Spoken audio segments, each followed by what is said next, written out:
Imagine standing at the edge of the ocean, gazing out at the endless blue horizon.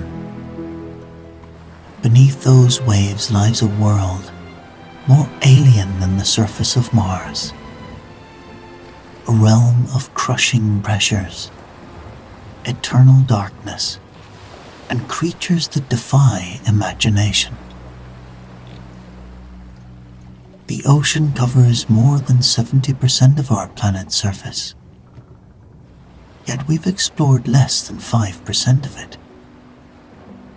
To put that in perspective, 12 people have walked on the moon, but only 3 have descended to the deepest point in our oceans. More humans have been to space than to the deepest trenches. We have more detailed maps of Mars than we do of our ocean floor. This presents a fascinating paradox. We know more about distant planets than we do about the watery realm that covers most of our home. The history of underwater exploration is not just a tale of technological progress, though it certainly is that.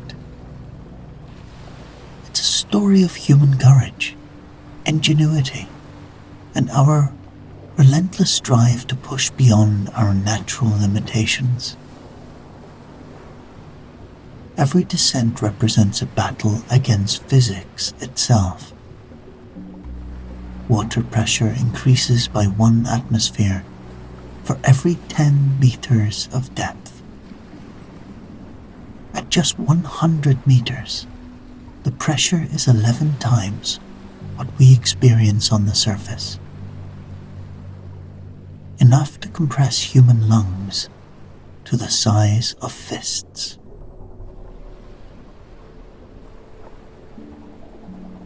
At the deepest points, pressure exceeds 1,000 atmospheres, more than 16,000 pounds pressing on every square inch. In this environment, unprotected humans would be crushed instantly. Our bodies are simply not designed for this alien world. This journey into the underwater world has transformed our understanding of Earth itself. We've discovered entire ecosystems thriving in places we once thought lifeless, found evidence of tectonic forces that shape our continents, and learned that the ocean plays a crucial role in regulating our climate. The ocean produces more than half the oxygen we breathe, absorbs enormous amounts of carbon dioxide, and drives weather patterns that affect every continent. Marine ecosystems support billions of people through fisheries, protect coastlines from storms, and provide resources from food to medicine. The quest to explore underwater has given us everything from revolutionary diving technology to insights about the origins of life itself. From ancient free diving to modern deep-sea submersibles, humanity's quest to explore underwater has transformed our understanding of the planet and revealed that the final frontier isn't just in space, but also beneath the waves.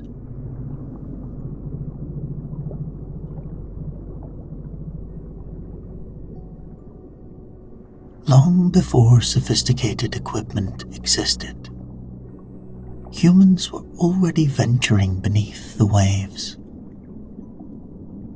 driven by necessity, curiosity, and commerce. The earliest underwater explorers were free divers, who relied solely on the ability to hold their breath. In ancient Greece, sponge divers descended to depths of up to 30 meters, their lungs burning and ears screaming from pressure. Pearl divers in the Persian Gulf, Japan, Korea, and throughout Polynesia perfected techniques that would be passed down through generations. These early divers weren't just gathering resources. They were accumulating knowledge about the underwater world, learning about currents, marine life, and the limits of human endurance.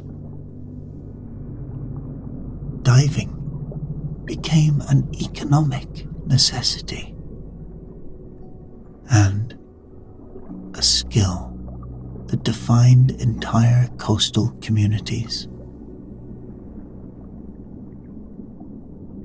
Some of these ancient divers achieved remarkable feats that would impress even modern free divers. Historical records suggest that certain pearl divers could hold their breath for 3 or even 4 minutes and reach depths that would challenge today's athletes. The Yama divers of Japan, predominantly women, developed techniques that allowed them to dive repeatedly throughout the day, managing the cold water temperatures through years of conditioning. They learned to equalize pressure in their ears by swallowing or moving their jaws, a technique still taught to scuba divers today. These divers understood what scientists would later prove, that certain breathing techniques and mental preparation could extend breath hold time and improve safety.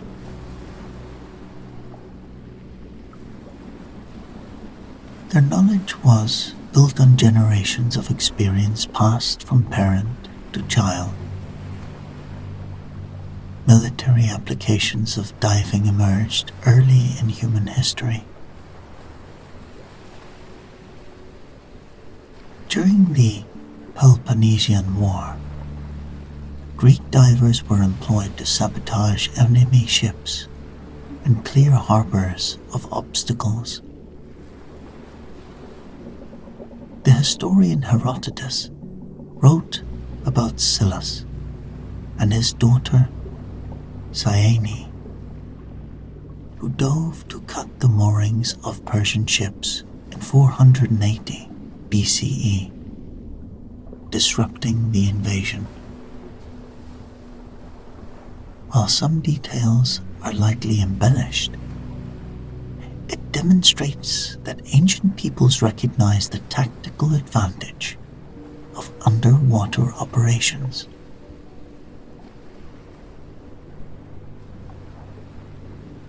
By the time of the Roman Empire, military divers were a recognized specialty. The diving bell represented humanity's first attempt to bring breathable air underwater, extending dive times beyond what human lungs could manage alone. Legend has it that Alexander the Great descended into the sea in a glass barrel around 332 BCE to observe fish and sea monsters. Whether Alexander truly made this descent or not, the story reveals that ancient peoples were already imagining ways to explore underwater for extended periods.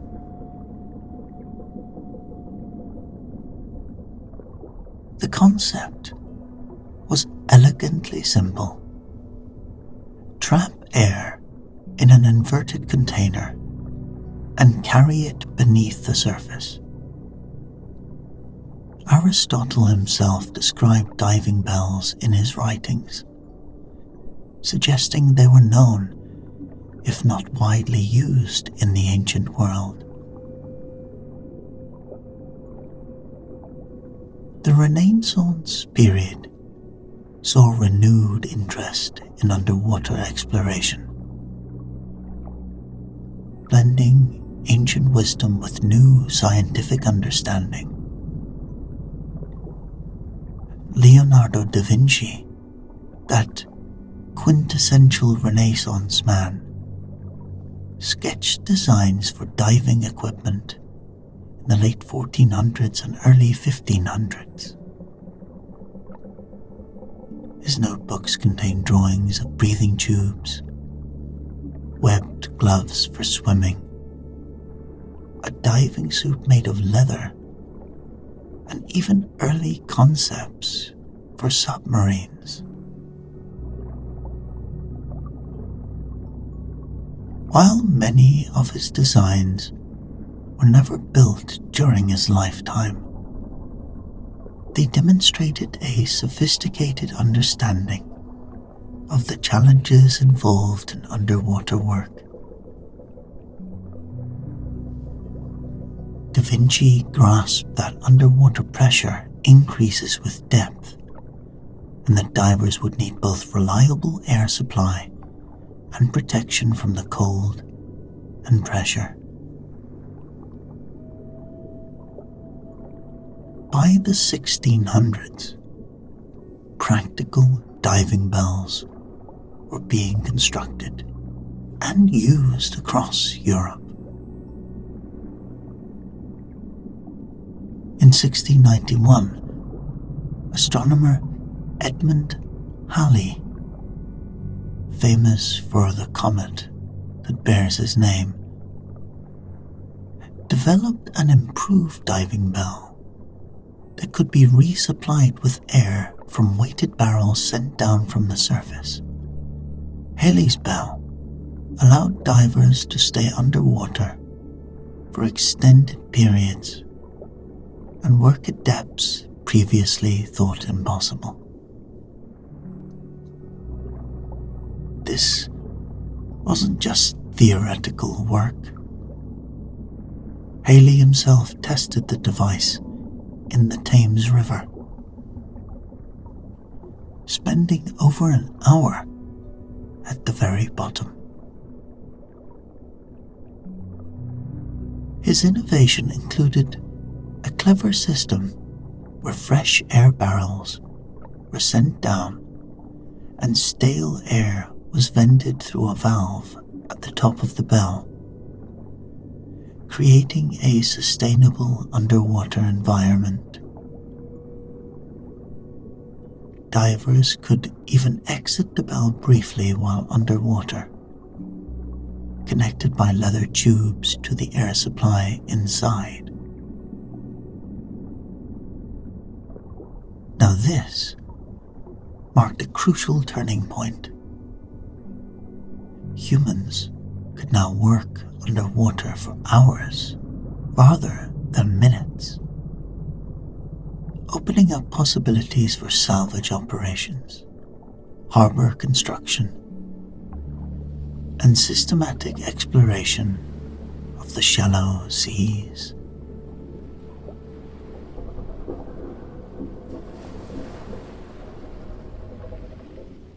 The 19th century brought an explosion of innovation in underwater exploration technology, transforming it from a dangerous, limited activity into a systematic field with real practical applications.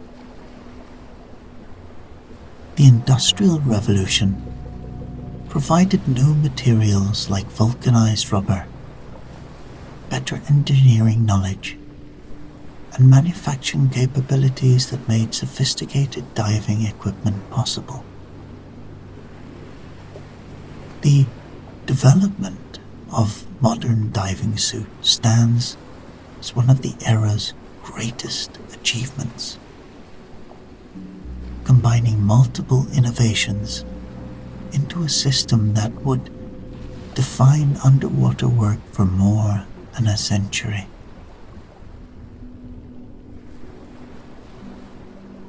Early diving equipment was cumbersome and frequently lethal.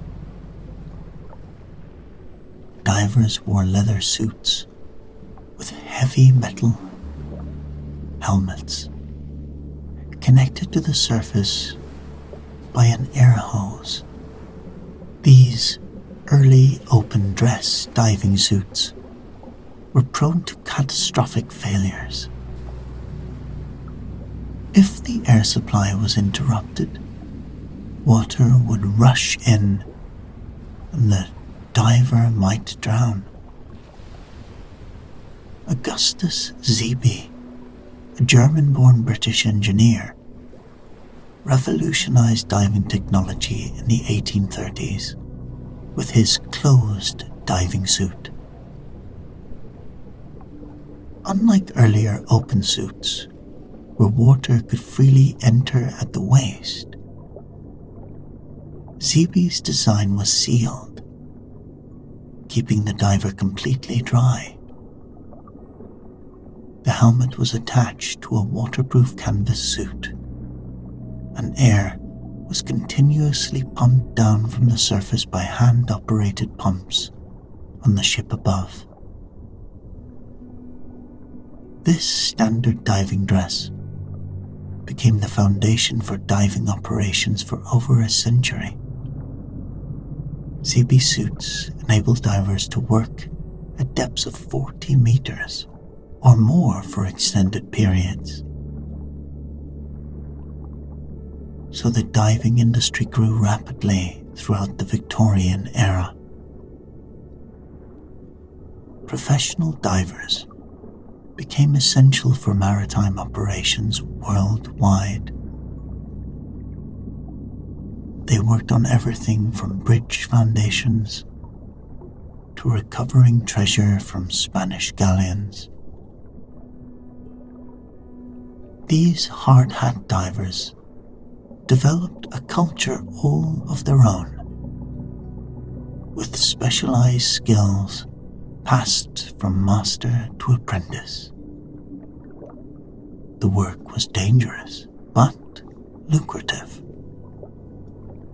attracting adventurous souls willing to risk their lives in the deep. The hazards remain significant. Divers face constant threat of decompression sickness or the bends, though they wouldn't fully understand this condition until later in the century. Kaischen disease affected workers building underwater bridge foundations in pressurized chambers. The Brooklyn Bridge project lost dozens of workers to decompression sickness, including the project engineer, Washington Roebling, who was paralyzed by the condition. When French physiologist Paul Bert began studying the effects of pressure changes in the 1870s,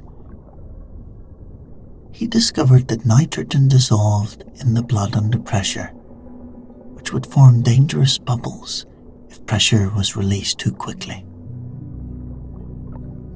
His work, and later research by Scottish physiologist John Scott Haldane, led to decompression tablets that specified how slowly divers should ascend to prevent the bends.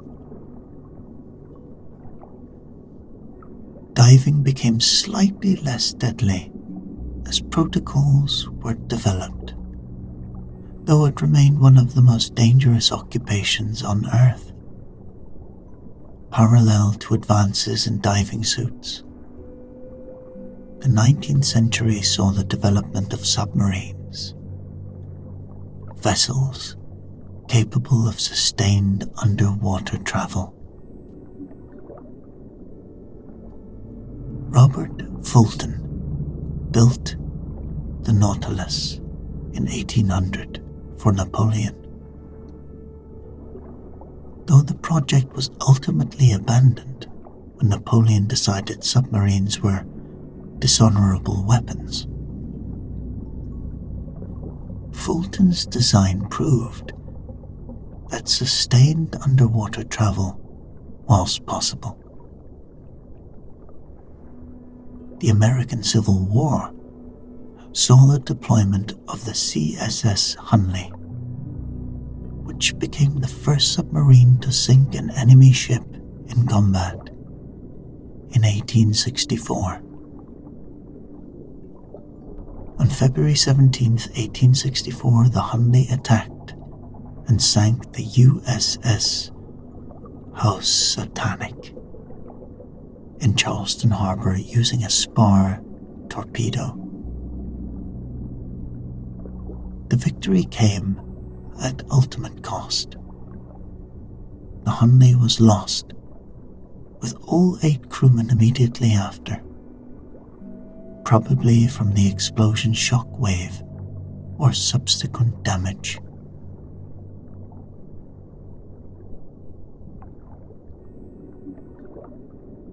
By the early 20th century, submarines had evolved into formidable military vessels.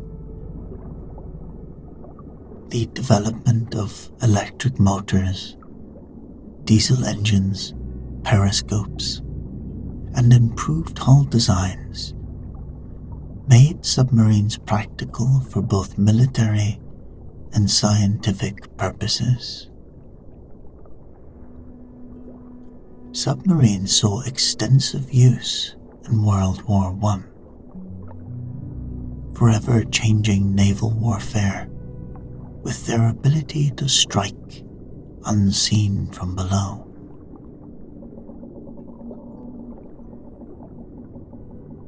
The 1930s brought the bathysphere. Naturalist William Beebe and engineer Otis Barton designed a hollow steel sphere that could withstand enormous pressure. The bathysphere was incredibly simple.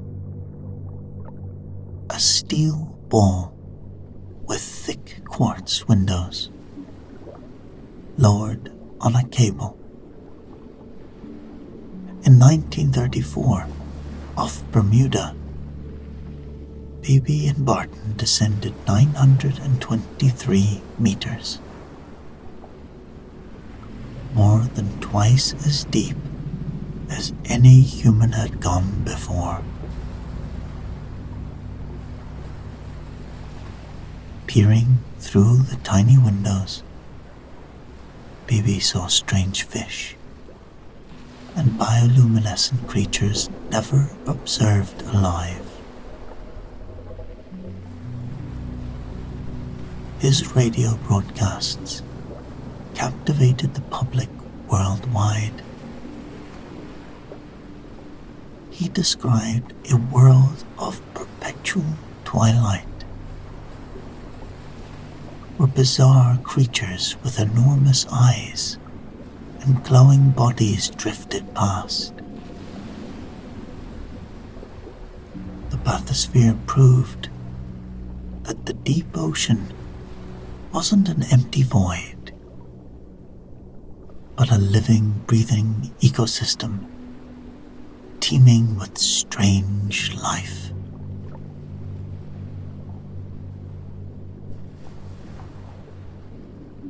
The mid 20th century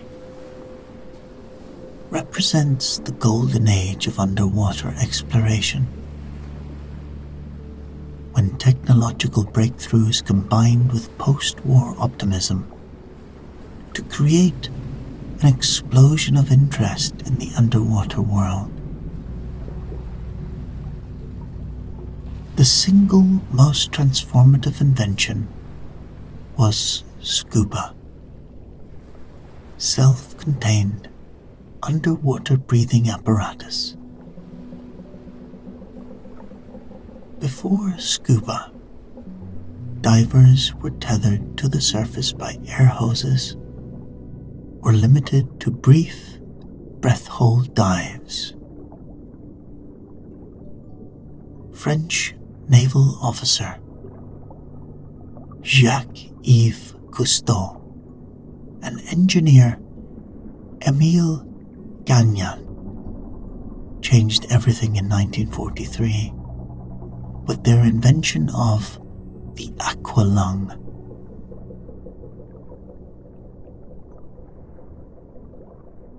The genius of the Aqua-Lung was its demand regulator, which automatically supplied air at the same pressure as the surrounding water. Previous attempts at self-contained diving used continuous flow systems that wasted enormous amounts of air or required constant manual adjustment of valves. Cousteau and Gagnan's regulator sensed when the diver inhaled and delivered air only when needed at exactly the right pressure for that depth. This meant divers could breathe normally at any depth within the limits of compressed air diving. The device was remarkably simple, reliable, and affordable compared to traditional hard hat diving equipment.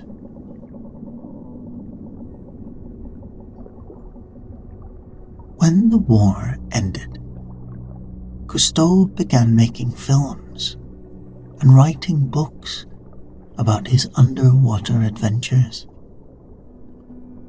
sparking global fascination with the ocean. His 1956 film, The Silent World, co-directed with Louis Malle, won the Palme d'Or at Cannes and an Academy Award, bringing the underwater realm to movie theaters worldwide in vivid color. Millions saw coral reefs, shipwrecks, and marine life as never before. Cousteau became one of the most famous people on Earth. His distinctive red beanie became an icon. His television series ran for decades, making the ocean accessible and fascinating to ordinary people who would never have the chance to dive themselves. Scuba diving transformed ocean science almost overnight.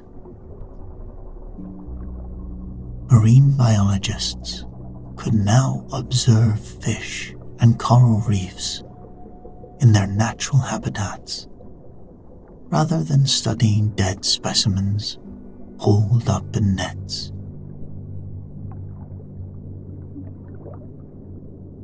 They could spend hours watching behavior, interactions, and feeding patterns. Archaeologists could excavate ancient shipwrecks with precision, treating underwater sites with the same careful methodology used on land. Geologists could examine rock formations and volcanic features directly. Sports diving emerged as recreational activity, with millions learning to dive in the decades following World War II. Organizations like PADI were founded to train divers and establish safety standards. The ocean became accessible to ordinary people. This democratization of underwater exploration created a generation passionate about ocean conservation.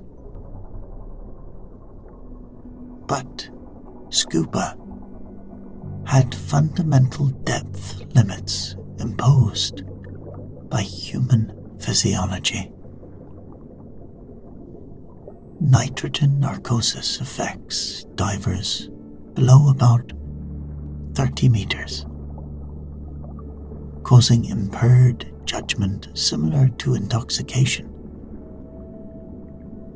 Oxygen becomes toxic under pressure, causing convulsions.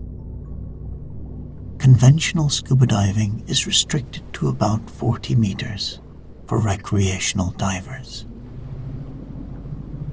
To reach the true deep ocean, explorers needed something different. A vehicle that could protect them from crushing pressures.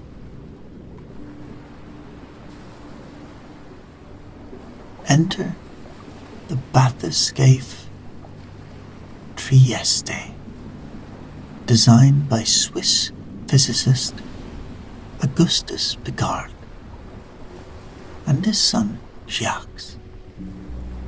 Unlike BB's bathysphere, which hung from a cable, the Trieste was a true free diving vessel capable of independent operation. A large tank filled with gasoline provided buoyancy. Gasoline is lighter than water and incompressible, meaning it wouldn't shrink under pressure like air would. Iron pellets provided negative buoyancy for descent.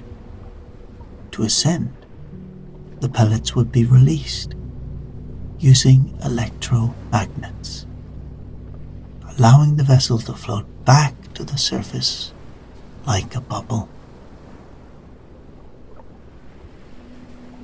On January 23, 1960, Jacques Piccard and U.S. Navy Lieutenant Don Walsh piloted the Trieste to the bottom of the Challenger Deep in the Mariana Trench,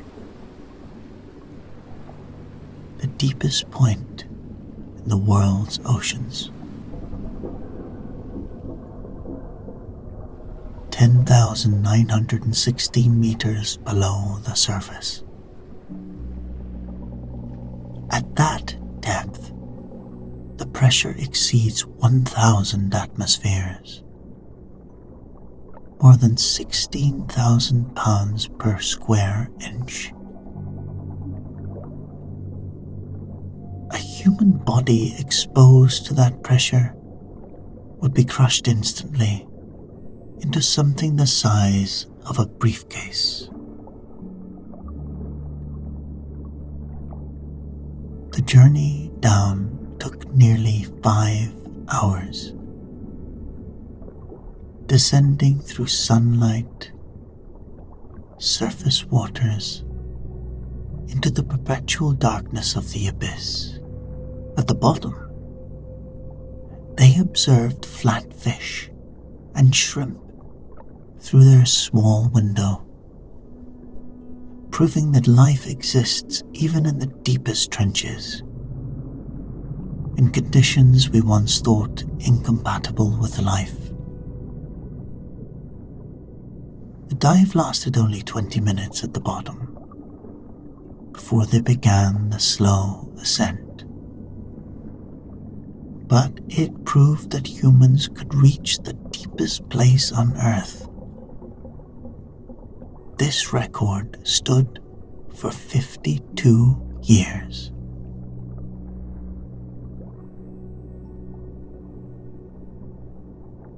The 1960s also saw ambitious experiments in underwater living, testing whether humans could establish a permanent presence beneath the waves. If humans could live underwater for extended periods in saturation habitats, it would revolutionize ocean research and resource extraction.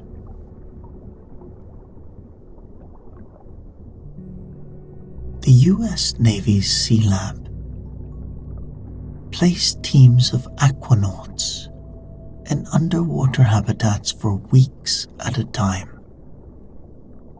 Sea Lab 1 was positioned at 58 meters deep in 1964. 4 divers lived inside for 11 days, proving the concept viable. Sea Lab 2, at 62 meters in 1965, hosted 3 teams of 10 aquanauts for 15-day periods. Astronaut Scott Carpenter, who had orbited Earth in 1962, spent 30 days living underwater, becoming both aquanaut and astronaut. Jacques Cousteau ran parallel experiments called CONSHELF, short for Continental Shelf Station. CONSHELF 2 in 1963 was ambitious. A starfish-shaped habitat where 5 aquanauts lived for a whole month. CONSHELF 3 in 1965 placed 6 divers at 100 meters depth for 3 weeks, working daily to maintain an experimental oil wellhead.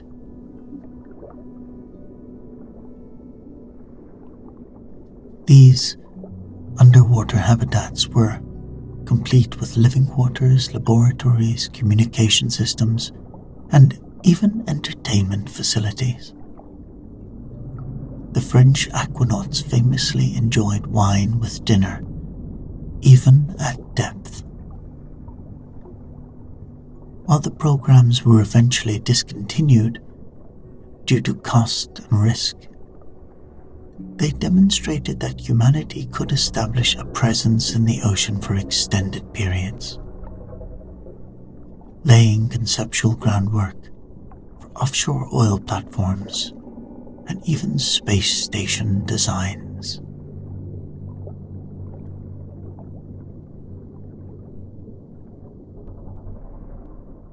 The modern era of underwater exploration is characterized by sophisticated technology, robotic systems, and an increasing focus on scientific discovery and conservation.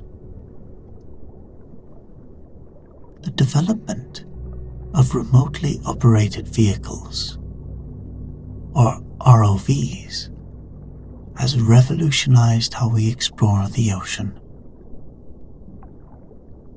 ROVs are unmanned robots connected to a ship by a tether that provides power and communication. Unlike crewed submersibles, ROVs can dive for many hours without concern for human life support or safety. They can go deeper, stay longer, and take risks that would be unacceptable with crew aboard. If an ROV is damaged or lost, it's expensive, but not tragic.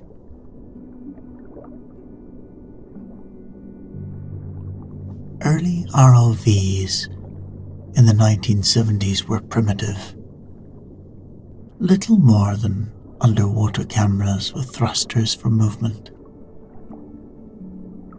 By the 1980s and 90s, they had become sophisticated platforms equipped with high-definition cameras, powerful lights that could illuminate the pitch-black depths, sonar, systems for navigations, manipulator arms capable of delicate operations, and scientific sampling equipment.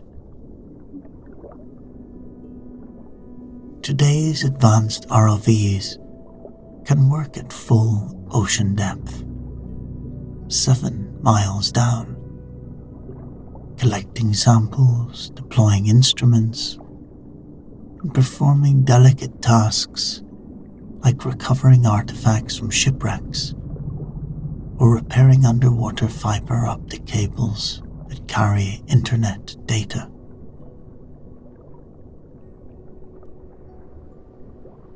Some ROVs are the size of small cars,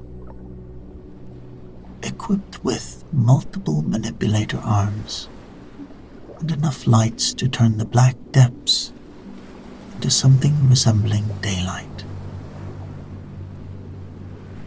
Autonomous underwater vehicles, or AUVs, took this concept further. These robots navigate without tether or direct human control, following pre-programmed missions or making independent decisions using onboard computers. AUVs map the seafloor using sonar, track migrating whales using underwater microphones called hydrophones, monitor ocean temperature, and search for shipwrecks and aircraft wreckage. Gliders, a type of AUV, can patrol for months at a time on single deployments, surfacing periodically to transmit data via satellite. Entire fleets of these robots now roam the world's oceans, collecting data that would be impossible to gather any other way. They're like weather stations for the ocean. Perhaps the most significant discovery of the modern era came in 1977, when scientists aboard the submersible Alvin discovered hydrothermal vents at the Galapagos Rift. These underwater hot springs spew superheated water, sometimes exceeding 400 degrees Celsius, from the cracks in the Earth's crust along volcanic zones.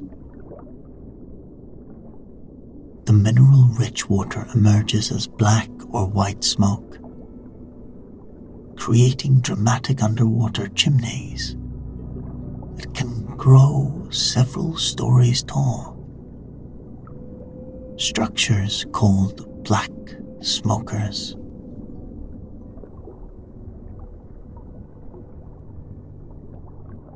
The discovery was remarkable, but what stunned the scientific community was what lived there. You see, the vents were surrounded by thriving ecosystems in complete darkness, more than 2 miles below the surface, where no sunlight ever reaches. Giant tube worms, up to 2 meters long, clustered around the vents, waving their red plumes. Huge clams the size of dinner plates covered the rocks. Blind white crabs scuttled across superheated rocks that would burn human skin instantly. Shrimp with specialized organs that could detect infrared radiation from the vents swarmed in the heated water. The biomass around these vents rivals that of tropical rainforests, despite existing in eternal darkness.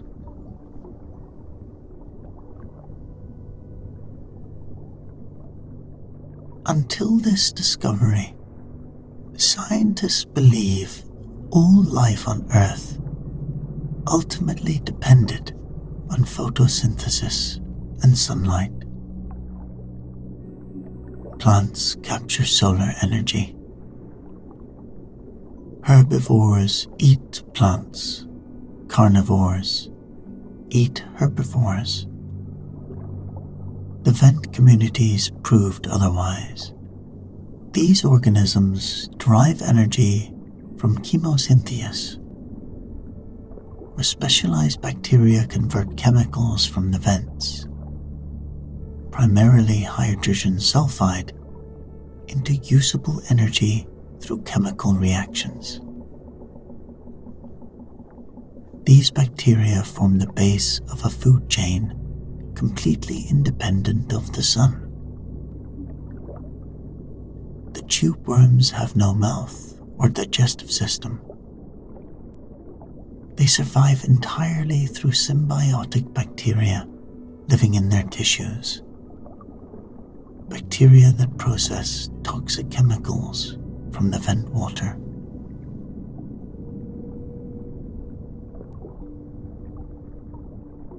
This discovery revolutionized astrobiology and expanded our understanding of where life might exist. If life can thrive in such extreme conditions on Earth, in boiling acidic water under crushing pressure and total darkness, perhaps life might exist in environments previously thought impossible. Jupiter's moon Europa has vast ocean beneath its ice shell, heated by tidal forces. Saturn's moon, Enceladus, has similar subsurface oceans that shoot water gyres into space. These might harbor their own chemosynthetic ecosystems around underwater vents. The discovery transformed the search for extraterrestrial life from science fiction into serious scientific inquiry. The 21st century has seen renewed interest in pushing to the ocean's greatest depths. In 2012, filmmaker James Cameron piloted the Deep-Sea Challenger to the bottom of the Challenger Deep, becoming the third person to reach the deepest point and the first to make the journey solo.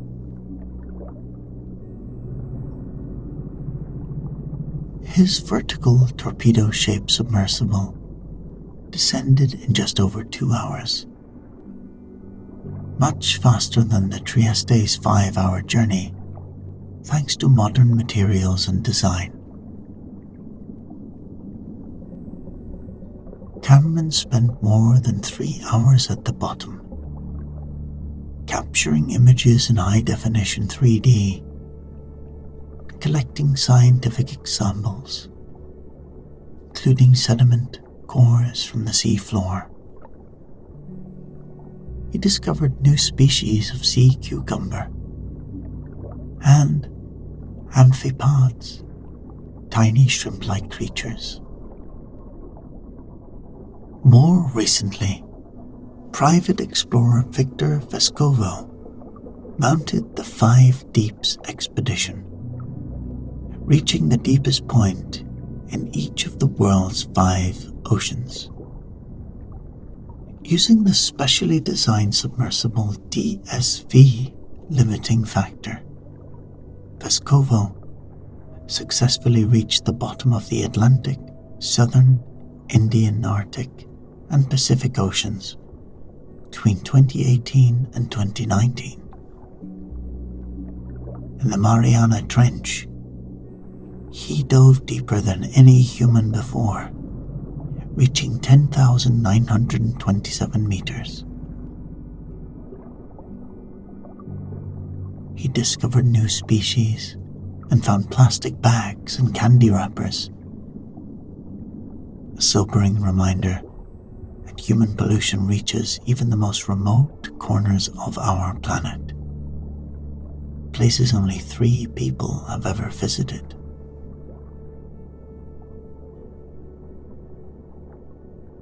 Modern underwater exploration serves numerous practical purposes beyond pure discovery. The offshore oil and gas industry relies on ROVs and crewed submersibles to construct and maintain underwater infrastructure at depths that would kill unprotected humans. Telecommunication companies use underwater robots to lay and repair the fiber optic cables that carry most of the world's internet traffic along the ocean floor. A single cable cut can disrupt communications for entire continents, affecting millions of people. Archaeological oceanography has become a sophisticated field using side-scar sonar and ROVs to discover and study ancient shipwrecks. The wreck of the Titanic, discovered in 1985 by Robert Ballard, has been extensively studied and filmed. Ancient Roman merchant ships have revealed trade networks spanning the Mediterranean. Warships from both world wars provide insights into naval combat. Climate science has become increasingly dependent on ocean exploration.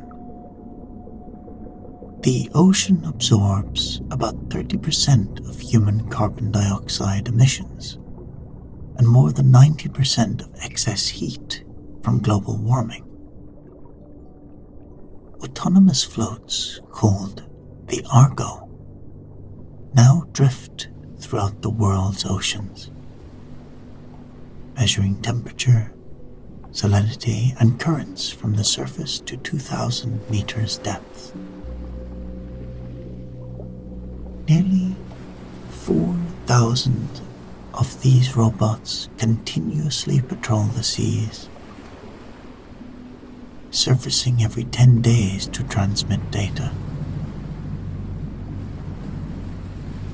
The global network provides crucial information about the ocean stores and carbon dioxide. Scientists can track individual whales across entire ocean basins using satellite tags attached with suction cups. Underwater drones follow great white sharks and bluefin tuna to understand their behavior and migration patterns.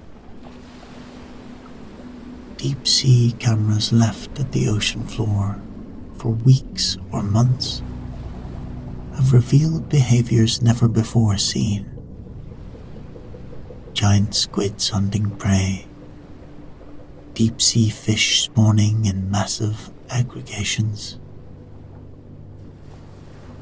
entire communities of scavengers gathering at whale carcasses on the sea floor.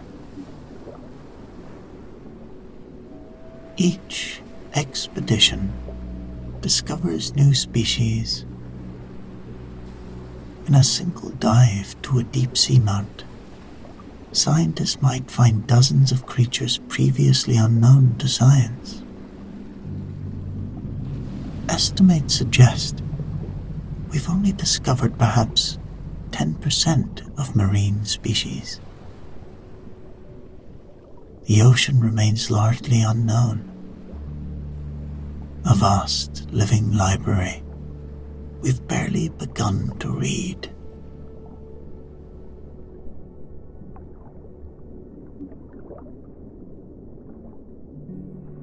The history of underwater exploration is ultimately a story about human curiosity. We are terrestrial creatures who evolved on land, perfectly adapted to breathing air and living under one atmosphere of pressure. Yet we've invested tremendous ingenuity in exploring an environment fundamentally hostile to our biology. Every breath underwater requires technology. Every descent into the deep pushes against physics that could crush us instantly like an empty soda can. Yet we continue to dive deeper, stay longer, and learn more about this alien realm. The ocean has yielded discoveries that reshaped entire fields of science. We've found ecosystems that survive without sunlight, proving that life need not depend on photosynthesis, and opening possibilities for life on other worlds. We've discovered organisms that produce compounds leading to medical breakthroughs, cancer treatments to antibiotics derived from marine sponges and bacteria. We've mapped geological processes that explain how our planet works.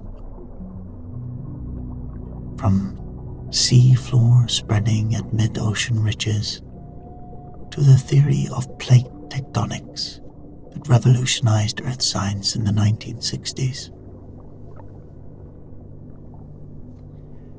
Underwater exploration revealed where continents come from and why earthquakes happen.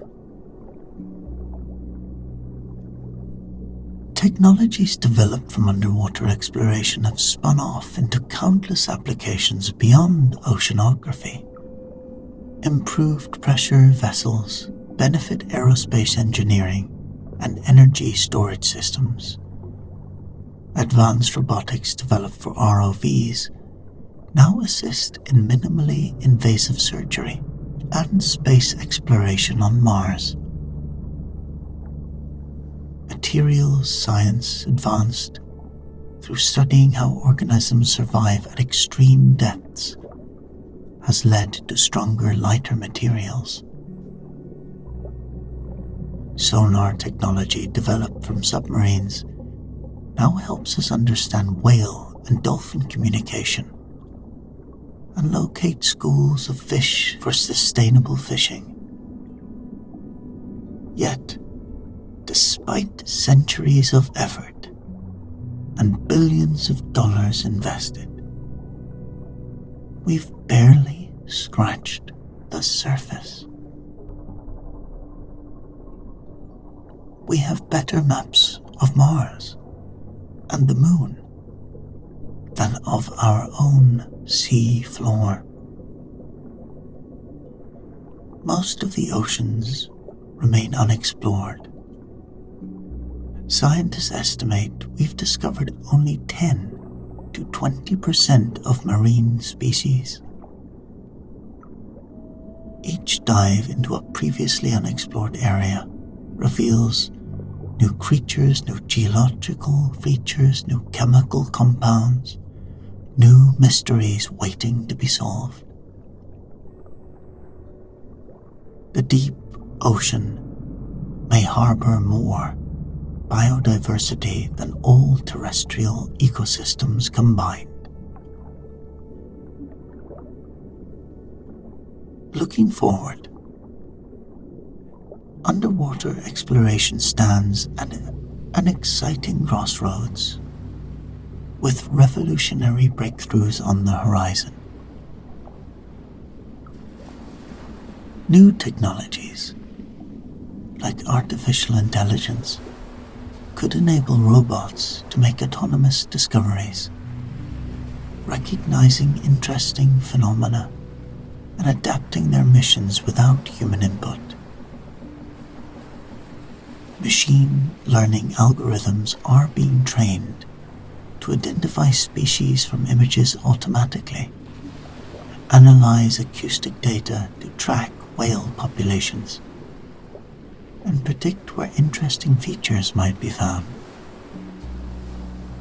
Improvements in material science, particularly carbon fiber and titanium alloys, may soon allow crewed vehicles to reach any depth in the ocean as routinely and safely as commercial aircraft reach any altitude. Private investment is bringing new players into ocean exploration, supplementing traditional government-funded research with entrepreneurial energy. But the future isn't just about going deeper or developing better technology. It's increasingly about preservation and understanding what we're losing. As we've explored the ocean over recent decades, we've witnessed degradation in real time. Coral reefs that were vibrant in the 1970s are now bleached and dying. Fish populations that seemed inexhaustible have collapsed from overfishing. Plastics accumulate everywhere, from surface waters to the deepest trenches. Dead zones with no oxygen are expanding in coastal waters. Perhaps the greatest legacy of underwater exploration will be creating a generation that understands what lies beneath the waves and feels compelled to protect it. Those videos from the deep don't just satisfy curiosity. They remind us of what we stand to lose if we don't act as responsible stewards. The ocean remains Earth's last great frontier. From ancient free divers to modern submarines, each generation has pushed further into the blue. The journey is far from over. The deep ocean still holds countless secrets. As we face global challenges, understanding and protecting our ocean has never been more critical. The history of underwater exploration reminds us that humanity is at its best when we venture into the unknown, not for conquest or profit, but for the pure joy of discovery and the knowledge that makes us wiser stewards of our blue planet.